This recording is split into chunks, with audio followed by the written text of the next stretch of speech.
दोस्तों नमस्कार। दोस्तों, दिल्ली ने तो संविधान को एक ऐसी तश्तरी में लाकर हमारे सामने रख दिया है जिनके पन्नों को पलटिएगा तो आपको कानून का राज गायब मिलेगा।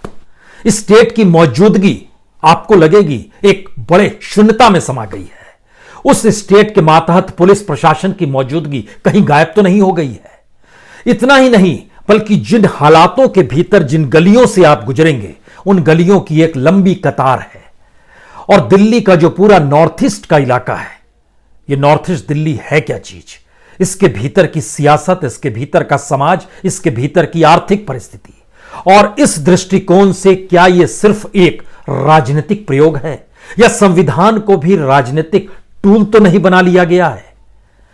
या फिर इन सब के बीच हर कोई अपने आप को इस रूप में महसूस क्यों कर रहा है जैसे लगता है कि मौजूदा वक्त में राज्य ने ही अपनी आंखों पर पट्टी लगा ली है, कानों में रुई ठूंस ली है, बोलने के लिए खामोशी बरत ली है। और ऐसे में जो दिशा निर्देश आज अदालत ने दिए हैं, उसने तो दरअसल उस सिस्टम को ही उघाड़ कर रख दिया है, जिससे लगता है कि अब अदालत बतलाएगी कि अस्पतालों में दवाइयां होनी चाहिए, अब अदालत बतलाएगी कि फायर ब्रिगेड की गाड़ियां होनी चाहिए, अब यह अदालत बतलाएगी कि किस तरीके से पुलिस को काम करना है, अब यह अदालत बताएगी कि जिसके पास जेट सिक्योरिटी लिए हुए जो शख्स हैं वो जाएं उन इलाकों में और भरोसा दिलाएं कि ऐसा नहीं होगा। यह कौन सी स्थिति है? क्या सब कुछ ध्वस्त और तहस नहस है? जेट सिक्योरिटी के साथ देश के राष्ट्रीय सुरक्षा सलाहकार अजीत डोभाल भी रहते हैं।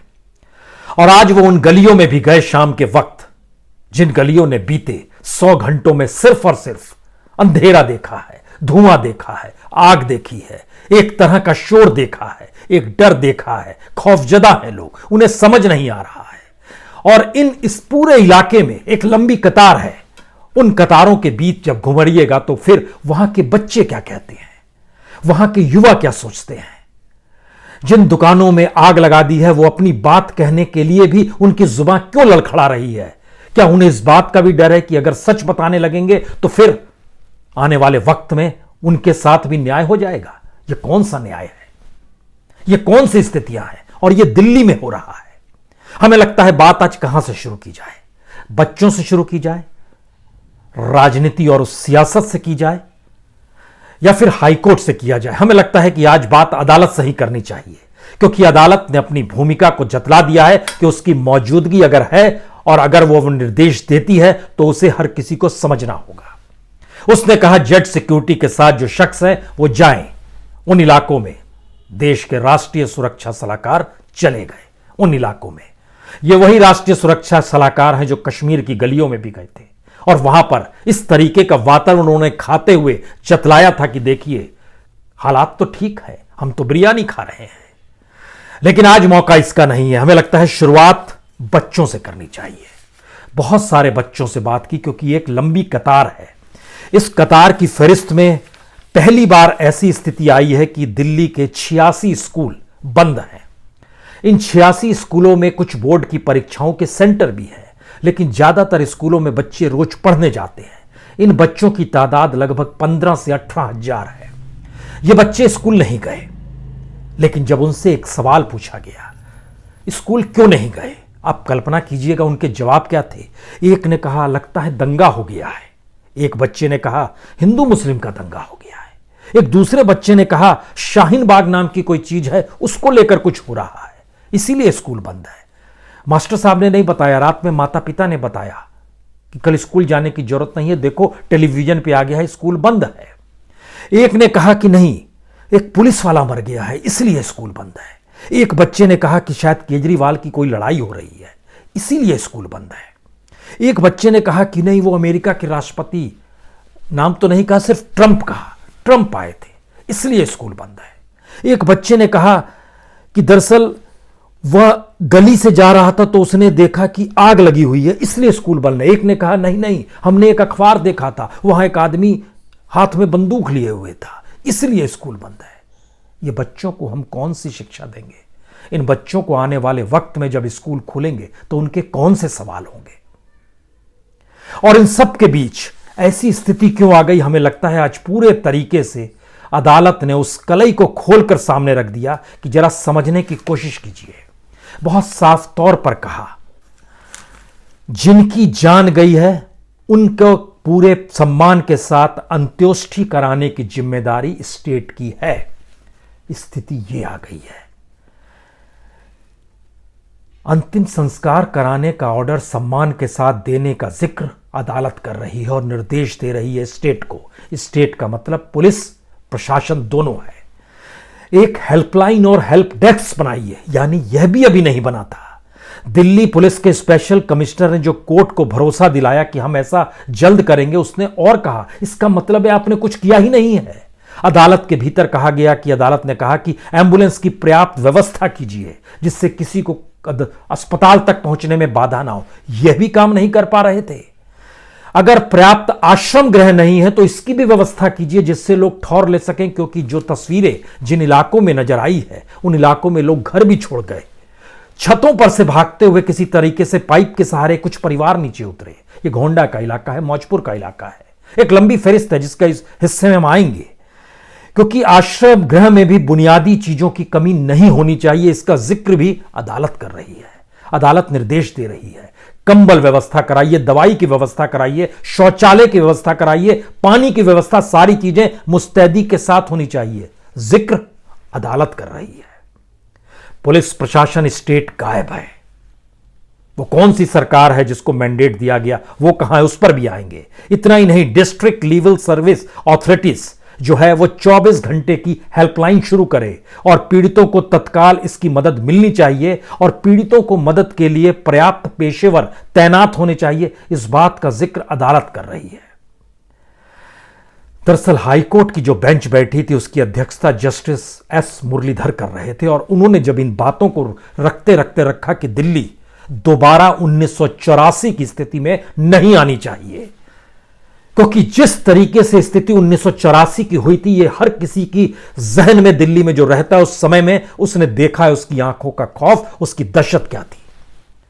84 का दंगा, 2020 में हम खड़े हैं, 36 साल बीत गए और संयोग ऐसा है कि आज 1984 में जब कांग्रेस सत्ता में थी, आज उसने आवाज उठाई कि गृह मंत्री को इस्तीफा देना चाहिए। वो कहां था शख्स, रविवार से क्यों गायब था, क्या काम कर रहा था और दिल्ली जल रही थी। अदालत ने 1984 का जिक्र किया, लेकिन इन दोनों परिस्थिति के बीच में एक जनता का नजर भी होता है, उसका भी एक नजरिया होता है और इतिहास किसी को माफ नहीं करता है। 1984 में अगर आप 18 साल जोड़िएगा तो 2002 आएगा। 2002 गुजरात दंगे। आप कहेंगे दिल्ली और गुजरात से क्या लेना देना। आज टेलीग्राफ ने अपनी हेडलाइन लिखी, गुजरात मॉडल रिपीट्स इन दिल्ली। 18 साल 2002 में जोड़िएगा तो 2020 में खड़े होंगे। 1984 में कांग्रेस सत्ता में थी, 2002 में गुजरात में जो सत्ता में थे आज वो दिल्ली में सत्ता में है। क्रोनोलॉजी नहीं है, ये एक संयोग है, ये एक ऐसी परिस्थितियां हैं। लेकिन क्या वाकई ये संयोग है और ऐसी परिस्थितियां हैं? क्योंकि इस पूरी परिस्थिति में आइएगा तो 1984 कांग्रेस की उस ताकत का एहसास था जहां पे गांधी परिवार के ना रहने से कांग्रेस के भीतर का आक्रोश ये मान चुका था कि उसके आक्रोश तले ही ये देश चलता है। और 2002 का नरसंहार भी कोई नहीं भूला है, जिसने दिखलाया था राजधर्म भी किस तरीके से ताक पे रख दिया जाता है। तो फिर दिल्ली क्या है? अगर एक समय ताकत प्रतीक थी, अगर एक समय हिंदुत्व की प्रयोगशाला थी, तो दिल्ली क्या है? दिल्ली नागरिकता की प्रयोगशाला है। जरा इसको आज समझने की कोशिश कीजिए। यह एक ऐसी प्रयोगशाला के तौर पर दिल्ली को उभारा गया है जो समूचे राष्ट्र को परेशान भी करेगी, खौफजदा भी करेगी और रूल ऑफ लॉ को दरकिनार भी करती है। अदालत का जो मैसेज निकल कर आया है वो बताता है कि आप कुछ काम करते ही नहीं है जब आप एक ऐसी परिस्थिति को संभालने की दिशा में बढ़ने जाते हैं तो खेल उल्टा है। यहां पर तो आग लगा दी जाती है। इसीलिए अदालत ने कहा 3 बीजेपी नेताओं के खिलाफ आप तुरंत एफआईआर दर्ज कीजिए। और एफआईआर दर्ज करने की फहरिस्त में जिनका नाम आया उसमें संयोग से एक मिनिस्टर भी है, मोदी सरकार में मंत्री है, अनुराग ठाकुर, जो नारे लगवा रहे थे। यानी अदालत देख रही है। और उसके अलावे प्रवेश वर्मा भी है और कपिल मिश्रा भी है। इन तीनों ने जो कुछ कहा अपने स्क्रीन पर देखा होगा, सुना होगा, उसको दोहराने की जरूरत नहीं है। लेकिन यह समझने की जरूरत है कि दरअसल अनुराग ठाकुर एक पूर्व मुख्यमंत्री के बेटे हैं। प्रवेश वर्मा तो दिल्ली के पूर्व मुख्यमंत्री के बेटे हैं और कपिल शर्मा भी जिस परिवार से आते हैं उसकी भी एक सामाजिक और समाजवादी सोच के साथ एक पहचान रही है, इनकार इससे भी नहीं है। तो फिर ये कौन सा दौर है जो राजनीति सबको बदल देती है या फिर उस दिशा में ले जाती है? और क्या वाकई यह दिल्ली नागरिकता का एक राष्ट्रीय प्रयोग है? क्योंकि जामिया से निकलता है शाहीन बाग। शाहीन बाग इस देश के भीतर का मैसेज देता है कि इस देश के भीतर लोग डी रेडिकलाइज हो रहे हैं, और उसी संदर्भ में वो संयोग से ग्राउंड जीरो बन जाता है दिल्ली के चुनाव में, और उसी से ये मैसेज आता है कि अब लोग समझने लगे हैं कि अब हमें रेडिकल नहीं होना है। रेडिकल नहीं होना है मतलब क्या है? मतलब सांप्रदायिक नहीं होना है। और सांप्रदायिक अगर आप नहीं होंगे तो फिर सांप्रदायिकता के आधार पे जिसने भी इस देश में राजनीति की, या ये राजनीति क्या ठप हो जाएगी? सामने तो बिहार है, यूपी में भी लोग देख चुके हैं, यूपी का मॉडल भी सामने है। तो क्या एक प्रयोगशाला एक दूसरी प्रयोगशाला में भर कन्वर्ट नहीं? वो हिंदुत्व की प्रयोगशाला का चक्कर नहीं था, या 84 में कांग्रेस के अपने खोने के आक्रोश की सत्ता नहीं थी? यहां मसला कुछ और है। यह एक थीसिस का एंटीथेसिस और उसके बाद उस एंटीथेसिस का थीसिस है। कम्युनलिज्म के काउंटर में खड़ी हुई परिस्थितियां नागरिकता के सवाल के साथ शाहीन बाग के तौर पर आती है, जहां लोग डी रेडिकलाइज होते हैं, और उसी से निकलता है फिर उसके बाद मुस्तफाबाद, फैजाबाद, या जो पूरे इलाके हैं, पूरी लकीर है, ये करावल नगर का इलाका, यमुना विहार का इलाका, गोकुलपुरी का इलाका, मौजपुर का इलाका, बाबरपुर का इलाका, जाफराबाद से शुरू हुआ था, जाफराबाद का इलाका, ये पूरी एक फहरिस्त, एक लंबी फहरिस्त है। ये नॉर्थ ईस्ट इलाका जो है, यहां पर क्या है, ये कौन सी परिस्थितियां हैं? जो लोग समझना चाहते हैं दिल्ली को, जरा आज इसको जरा ध्यान से समझिए कि ये नॉर्थ ईस्ट दिल्ली का मतलब क्या है।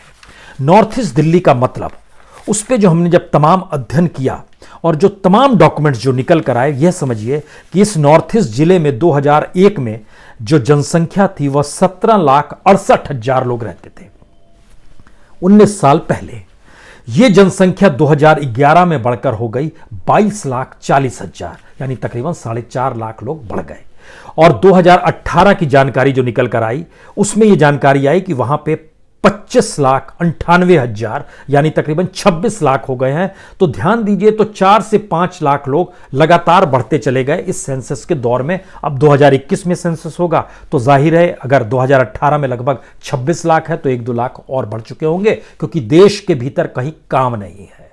देश को काम चाहिए और देश में शिक्षा भी नहीं है, दिल्ली में शिक्षा भी है, और इसके लिए लोग यहां पर आते हैं। आप कहेंगे ये आप कैसे कह सकते हैं? तो इसका भी एक आकलन एनालिसिस सामने आया है कि यहां पर आने वाले जो लोग हैं उसमें लगभग उनका परसेंटेज जो है वह इतनी बड़ी तादाद में यहां पर आए हैं कि 41.8 41.8% माइग्रेंट्स हैं, जो बीते 20 बरस के भीतर, जो हम 2001 के बाद से शुरुआत कर रहे हैं, 40-41% लोग यहां पर आए हैं एम्प्लॉयमेंट की खोज में और एजुकेशन की खोज में।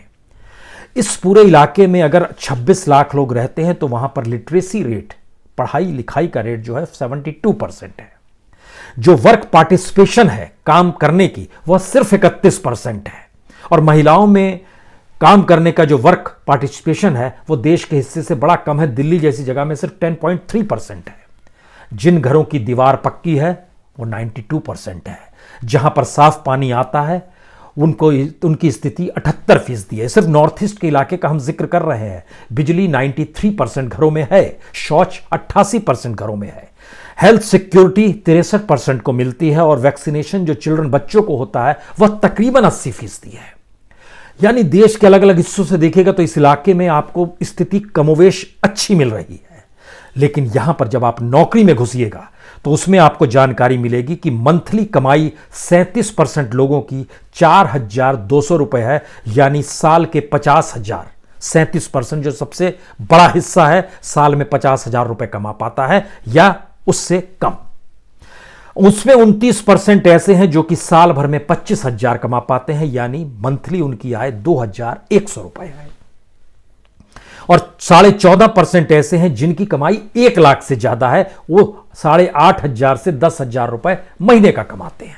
ये यहां का इकोनॉमिक स्ट्रक्चर है एक। लेकिन जब उसके भीतर और घुसिएगा इस नॉर्थ ईस्ट के इलाके में, यहां पर 26% लोग बिजनेस धंधा करते हैं। 18% लोग कारपेंटर हैं, इलेक्ट्रीशियन है, बढ़ईगिरी भी करते हैं, और छोटे मोटे काम जिसको हम लोग कहते हैं टेक्निकली रिच हैं, 18% लोग ऐसे काम करते हैं। 15% लोग छोटी छोटी इंडस्ट्री में प्रोडक्शन और मैन्युफैक्चरिंग से जुड़े हुए हैं। ये मैन्युफैक्चरिंग और जो होती है खासतौर से सीलमपुर वेलकम कॉलोनी नाम से है, लोनी का इलाका है, एक सुभाष पार्क है, एक मंगोली है, एक जाफराबाद है। यहां पर एक एक दो दो कमरों में एक छोटी छोटी इंडस्ट्रियल यूनिटी चलती है, यहां पर काम होता है। ये सारी चीजें ठप हो चली हैं। बीते 4 दिनों से यहां की स्थिति बेहद नाजुक है, ठप हो चुका है सब कुछ, कोई कुछ काम नहीं कर पा रहा है। और इस परिस्थिति के बीच में जब आप वहां पर समझते हैं कि यहां पर क्या है, तब इसकी एक दूसरी स्थिति आई है कि लोग किस तरीके से वहां रहते हैं। कोई भी प्लेग्राउंड नहीं है, 86% लोगों को कोई खेलने का ग्राउंड नहीं है, कोई पब्लिक पार्क नहीं है। लगभग 80% लोगों के पास, 84% तो ऐसे हैं जिनके पास अपने तौर पर कोई एक ऐसा कॉम्प्लेक्स भी नहीं है जहां वो बैठ सके। यहां जो बच्चे पढ़ते हैं उसमें बहुत कम बच्चे हैं जो मदरसों में जाते हैं, 4.5% मदरसों में जाते हैं, उससे ज़्यादा लगभग 6.5% स्कूल ही नहीं जाते हैं। यह भी एक सच है। अब इस परिस्थिति में जब वहां पर आग लगती है और एक लंबी फहरिस्त, जब बच्चों से हम जानकारी हासिल कर रहे थे कि बच्चे को दिलों में क्या है, तो उन्होंने जो कहा हमने आपको बता दिया। जिन 86 स्कूलों को कल बंद रखा गया, अब कल क्या होगा इसका ऑर्डर अभी तक नहीं आया है, लेकिन वो बंद रहेंगे जो सरकारी स्कूल हैं। कुल 86 स्कूलों में से 48 स्कूल सरकारी हैं। ये वही स्कूल हैं जो कि उस प्रोजेक्ट के तहत आए हैं जिसको दिल्ली की सरकार, अरविंद केजरीवाल कहते हैं कि ये हमारा वेलफेयर स्टेट है और यहां हमने एजुकेशन के लिए देखिए काम किया। 38 प्राइवेट स्कूल है, वह भी स्कूल बंद रहेंगे। तो इन 86 स्कूलों की फहरिस्त में जिन इलाकों में जब आप चलना शुरू करेंगे, जिन स्कूलों को बंद किया गया है जहां जहां, वो दिलशाद नगर है, कांति नगर है, शहादरा है, गौतमपुरी है, दिलशाद गार्डन है, लोनी है, हर्ष विहार है, वजीराबाद है, यमुना विहार का इलाका है, करावल नगर है, सदातपुर एक्सटेंशन है, तैमूरपुर है, गांधी नगर है, विश्वास नगर है, ब्रह्मपुरी है, दयालपुर है, सुंदर नगरी है, मंडोली है, सीमापुरी है, न्यू जाफराबाद है, नई सीमापुरी है, ओल्ड सीमापुरी है, साबोली है, मानसरोवना है, उस्मानपुर है, गौतमपुर है, शास्त्री पार्क है। लगभग 150 कॉलोनियां हैं इन पूरे इलाकों में जहां के स्कूल बंद हैं। इन 18,000 बच्चों के जहन में क्या बातें होंगी स्कूल बंद होने को लेकर, इसका जिक्र हमने किया। और यहीं से वो बात शुरू होती है कि दरअसल सियासत क्या होती है। सियासत ना तो टोपी पहनने से होगी, ना टीका लगाने से होगी। अगर दिल्ली की मौजूदा सत्ता, अरविंद केजरीवाल अगर 62 विधायकों के साथ पहले दिन जाफराबाद के इलाके में निकले आते जहां से हिंसा की शुरुआत हुई थी, तो क्या होता। नैतिक बल चाहिए। अरविंद केजरीवाल और उनकी सरकार, लोग ट्विटर पे थे, वो राजघाट चले गए। महात्मा गांधी भी चाहते तो 15 अगस्त 1947 को दिल्ली में नेहरू के साथ बैठकर या संसद भवन में बैठ रह सकते थे, लेकिन वो नोआखली में थे। नैतिक बल भी उनके पास था, आध्यात्मिक बल भी उनके पास था। वो सनातनी धर्म को भी मानते थे, वो हर तरीके से व्याख्या चीजों को करते थे। लेकिन गांधी का नाम लेके कभी हनुमान चालीसा होगा, कभी सुंदर कांड होगा, इससे काम नहीं चलेगा। यह सियासत इस रूप में नहीं देखेगी कि आपने टोपी नहीं पहनी, आपने टीका लगाया, मुस्लिम पर खामोश रहे, हिंदुओं का भजन कीर्तन किया और एक वेलफेयर स्टेट की परिकल्पना के साथ एक ट्रायंगल बनाया। उस ट्रायंगल के तहत आपने मान लिया सत्ता तो आपके अनुकूल रहेगी, यही आने वाले वक्त का प्रयोग है। लेकिन दूसरी तरफ के प्रयोग को भी समझना होगा। यह नागरिकता की एक ऐसी प्रयोगशाला है जिसमें इस इलाके में जब हम आपको जब घुमा रहे थे, नॉर्थ ईस्ट का जो पूरा दिल्ली का इलाका है, इस इलाके के भीतर इस तरह की आग 92 में लगी थी, 1992 में जब बाबरी मस्जिद ध्वंस हुआ था। उस पीरियड में देखिएगा तो वो पूरा जो इलाका है उसमें एक बड़ा हिस्सा जो है मुस्लिम बहुल इलाका है, लेकिन वहां पर वाल्मीकि समाज भी रहता है। और इस दौर में जब नागरिकता के सवाल को आप टटोलना शुरू कीजिएगा तो आपके जहन में 2-3 बात आएगी। पहली बार हिंसा नहीं हो रही है, पहली बार गांधी को याद करते हुए, उनका जाप करते हुए हिंसावादी तरीके से आंदोलन की कोशिश हो रही है।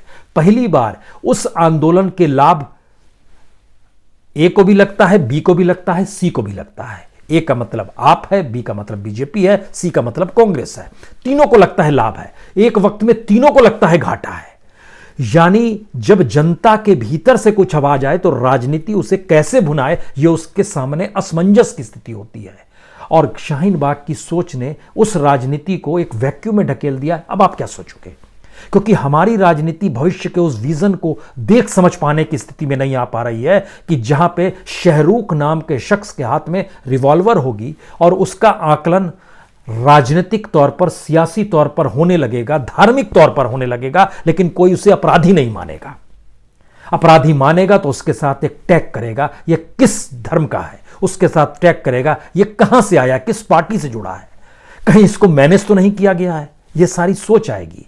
या फिर समाज के भीतर अपनी पहचान पाने के लिए जो होड़ है उसमें इस तरह की घटनाएं उसको किस तरीके से इसी मीडिया के समुद्र के भीतर से उसको नायक भी बनाएगी, जिसमें वो खलनायक होगा। लेकिन जब राजनीति और समाज और व्यवस्था में संविधान मायने ना रखे, रूल ऑफ लॉ मायने ना रखे, तो खलनायक अपने आप को नायक ही समझता है। राजनीति अब यह पाठ नहीं पढ़ाती है। राजनीति तो इस एहसास को जीती है अभी भी, कहां लाभ कहां घाटा। लेकिन हमारा सिस्टम अगर चरमरा रहा है तो ऐसी परिस्थिति में जब हम इसके भीतर घुसेंगे कि क्या वाकई ये नागरिकता एक प्रयोगशाला के तौर पर दिल्ली में उभरी है, और जो पूरा का पूरा पोलराइजेशन जो है वो सबसे ज्यादा इकोनॉमिकली बैकवर्ड क्लास के भीतर है, क्योंकि नॉर्थ ईस्ट में अगर 40-41% माइग्रेंट है तो ये देश के अलग अलग हिस्सों से आए होंगे। इनके भीतर एक असहजता होगी, इनकी अपनी जमीन तो है नहीं दिल्ली, नौकरी पेशे रोजगार शिक्षा, बच्चों को शिक्षा मिल जाए इसलिए आए हैं, हेल्थ सर्विस भी ठीक हो गई इसके लिए भी आए हैं। लेकिन राजनीतिक तौर पर अगर सिर्फ इस लाभ को देके सोचा जाएगा और दूसरी तरफ इसका ध्रुवीकरण करने की सोच सियासी तौर पर होगी, तो कल को जो गरीब होगा वो हो सकता है हिंदू हो, वो हो सकता है मुस्लिम हो, लेकिन जब राजनीति और मीडिया का ये मैसेज उसके सामने निकल कर आएगा कि दरअसल यह तो दंगे हो गए, यह तो हिंदू मुस्लिम हो गया, तो उसके भीतर क्या रहेगा? वो अपनी सुरक्षा पुलिस थाने में खोजे या हिंदू होने में खोजे, वो अपनी सुरक्षा मुस्लिम होने में खोजे या रूल ऑफ लॉ को माने, क्या करे वो? सबसे बड़ा संकट यही है। और इस परिस्थिति में जब हम आपसे जिक्र कर रहे थे, क्योंकि आज कांग्रेस ने जब अरविंद केजरीवाल पे भी सवाल उठाए और बीजेपी पर भी सवाल उठाए, तब बीजेपी के नेता और कैबिनेट मिनिस्टर जावड़ेकर भी सामने आए और रविशंकर प्रसाद भी सामने आए। उन्होंने 1984 का जिक्र किया।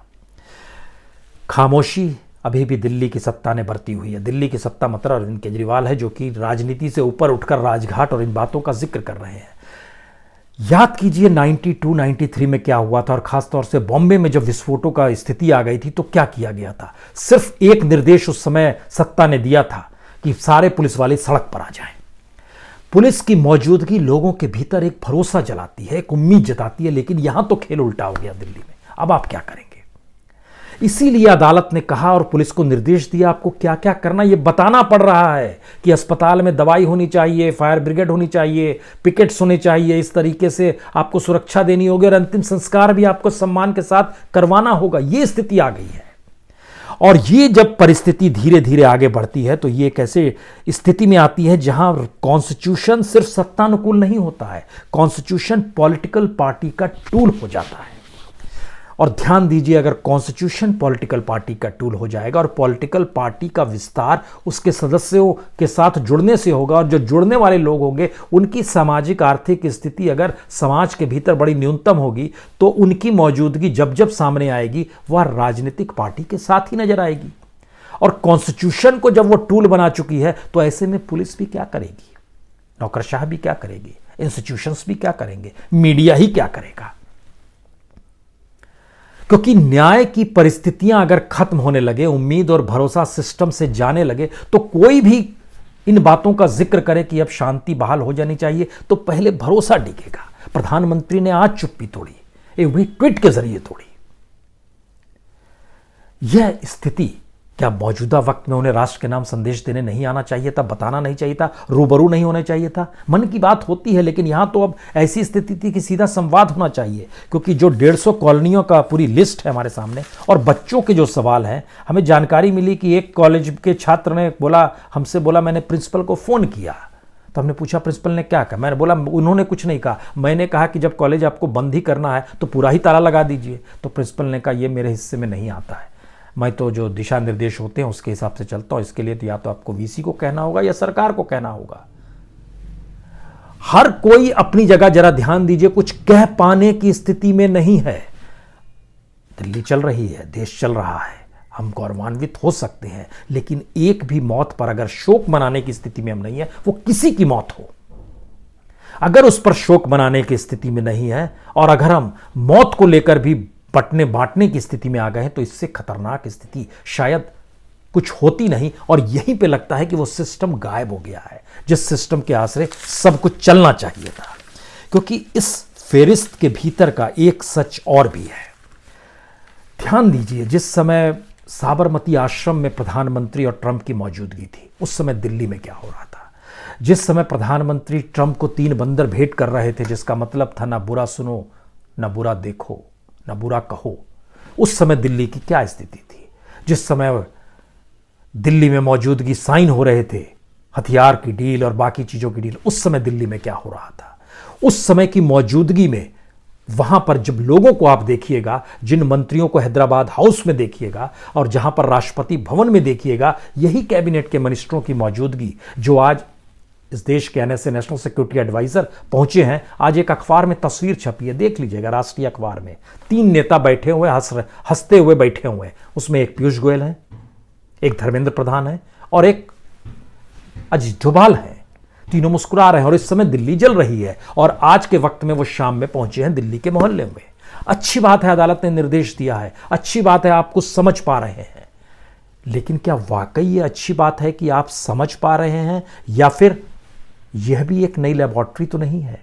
और यह लेबोरेटरी गुजरात और 84 की लेबोरेटरी से कहीं ज्यादा खतरनाक है, क्योंकि उस वक्त अपने होने का अंदेशा कांग्रेस पार्टी 84 में दे रही थी, तो 2002 में राजधर्म को ताक पर रखकर गुजरात सरकार दे रही थी। लेकिन 2020 में तो संविधान ही टूल बना दिया गया है, उसके मातहत काम करने वाली वो तमाम परिस्थितियां धराशायी है। क्योंकि दिल्ली कोई स्टेट नहीं है, यहां की पूरी सुरक्षा उसी केंद्र के हाथ में है और उसी गृह मंत्री के हाथ में है।